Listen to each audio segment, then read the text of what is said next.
So if they're shitty, if they're in an egotistical, if they're in a low vibration, your person's going to run from you. The Mm-hmm. runner is going to run because they don't want to hurt the other person. Plain and simple. You know, yes, we do mirror each other, but what I've come to realize is that it's not that so much as that your twin is a mirror, it's that you can't hide from your twin. You can't. That person sees right through you, they see right through you. You know, you guys can't hide shit. Can't lie. You feel too deeply because you're connected. You're one. If you think about the what it is you're one. You're from the same spirit. So if you're from the same spirit, can't hide, can't lie, can't manipulate each other. This ain't gonna work. So I think we confuse these, because we want someone to be our twin flame, because then all the shit that we're going through, it matters, right? Because if this is my twin and I'm going through all this crazy shit, at the end of the day, we're gonna be happily ever after, right? That's the dream I've sold myself, right? At the end of the day, well, so everything I've been through, all this craziness, Mm-hmm. it's given out, but that's the illusion of it. So I think if we start to get to a place where what does the term matter? And I had to learn this too in my own path. Why does the term matter? For me in the beginning, the term mattered because I felt I was so crazy. And it was just like, I don't want to feel crazy. I have to figure out what this is. Like, why do I feel how I feel? Um, but after that, like really learning and really getting to that point, like I know who my twin is. There's no doubt about it in my mind. It's whatever. I'm okay. I'm okay to move on. I'm okay to let go. I'm okay to live. I'm not going to die if I never see him again. We're always connected. Boom. It's good. But I think we get so caught up in that. And when you're in a toxic relate, like let's look at the word toxic, right? When we say toxic, in my journey, toxic has been my thoughts, my obsession to know Mm-hmm. what's going on with my twin, my obsession to know if we're going to make it, my obsession to know if we're going to be okay. Those kind of things, obsessing, not being able to work on shit because my mind is always going back to the relationship. Are we going to get back together? Blah, blah, blah, blah, blah. That's toxic. Your mind is going to this negativity. And then you get into the depression. We'll never be together. We're never going to do this. You're going to miss out. And then all of these karmic kind of energies come in, right? Which I say karmic because it's the lessons, the fears of the past life come in. I'm going to lose this person forever. I'm never going to see this person again. This person is going to find love without me. Those are the biggest things, that in a twin flame dynamic that you're going through. Because one of the biggest things I ask people, what's the worst thing that can happen if you never see your twin again? Most people say, because the thing that they fear the most is that they will go and be happy with somebody else. Well, isn't that a selfish ass fucking thought? If you think about it, you're not thinking about your twin and what your twin needs. You're thinking about you and what you need. It's a selfish. So we're very selfish when it comes to relationships, period.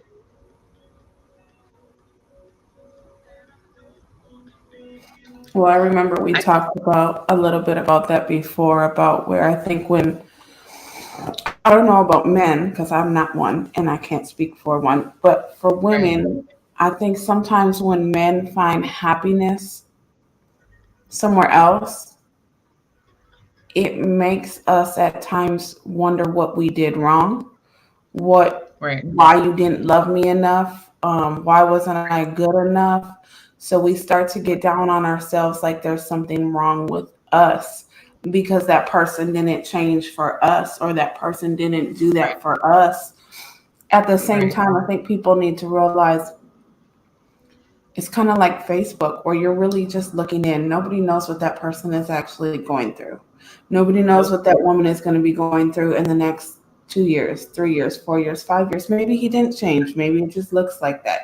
Everyone has that right, first lovey dovey moment, that little honeymoon right, moment right before shit gets real. But when a right, man goes to another woman and it looks like from the outside that he's giving her everything that we asked for, we question ourselves. And that's a right, problem we have within ourselves.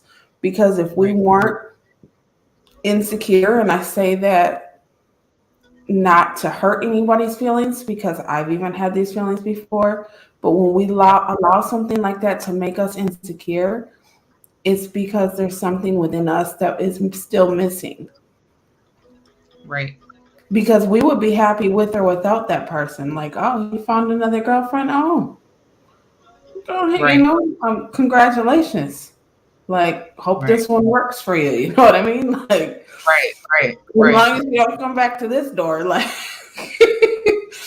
That's my point, because true unconditional love for someone doesn't end after the breakup. no. So when you break up with someone, if you truly love them, it doesn't end. So if you know a little bit after, when you get past this person, all of a sudden you're like, damn, what was I thinking? You never loved that person.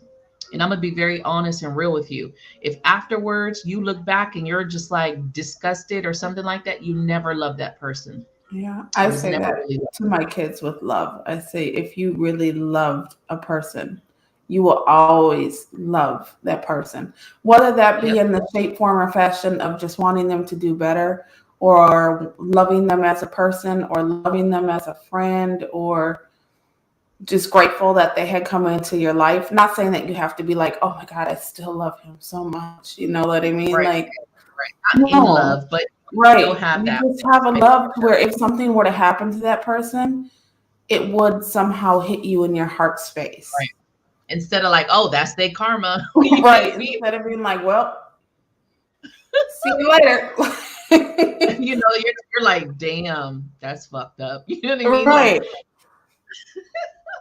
and I, and that's the thing. This is why we're you're, the thing is, what I've come across in this path is that we get so fixated because we want the one, we want that person to be the one. But I guarantee if you always look at your reasoning for chasing a person, your reasoning for trying to make it work, your reasoning for most of the problems are all selfish ass fucking reasons. And at the end of the day, you should want someone to be happy, whether it's with you or with someone else. If you can't find happiness with someone, I don't give a shit if they're your twin flame or not. Hmm. Go. If they can be happy and healthy in a productive ass relationship, and you and this person are toxic as fuck, and all y'all do is argue and fight, break shit up, you know what I mean? Why the fuck would you keep doing that? Why would you not let that person go and you go find someone else? But see, Hmm. the thing is, a lot of people come into relationships like possessions. It's not a relationship. This person is mine. You've now claimed this person as like you own this person. And so what people get it all twisted is, as soon as this person leaves, you've put your energy in as an investment. Well, I've been with you 3 years and you don't want me no more. Oh, now I'm about to fuck up your shit. And let me tell you, there are so many ladies, more than men, that like to fuck up a man's shit when he leaves. Oh, shit. Let me go see who's at my door. Oh, that's what it is. I'm like, wake up call.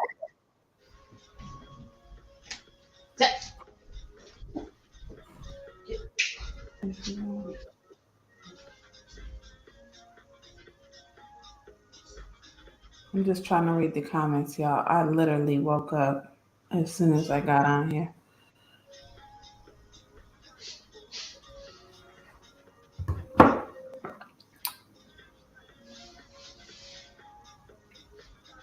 I forgot what the hell just happened.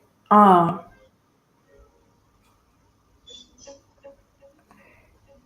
I ain't going to fuck this up. I know that's right. I ain't fucking nobody's shit up. Because if you fuck up my shit, my hard earned money, or if you know what really bothers me is when I see people fuck each other's shit up and they still stay together. And now y'all Oh, sitting around with fucked up couches and no TVs and I'm like, right, and right, y'all just got the money to buy that shit again? right, Like, right. what's wrong with You people know, like that? Oh my I god. I was, when I've learned a lot with my daughter's father.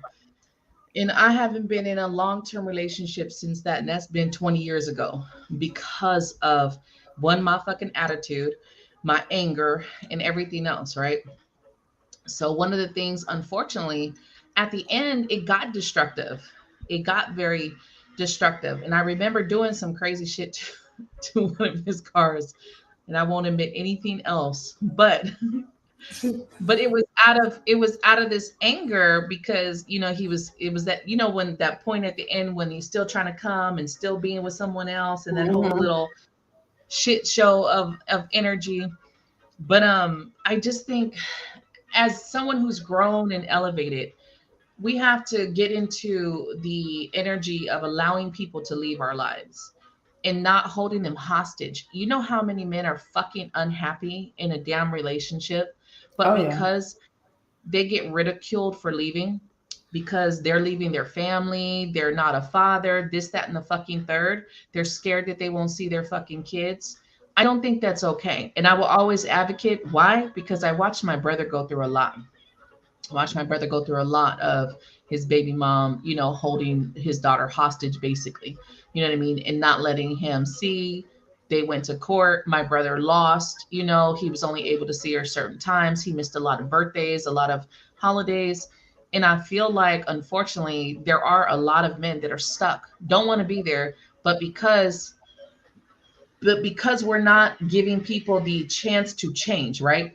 So you're getting with someone at a certain point in their life. You want this person to be the same the whole time and never evolve.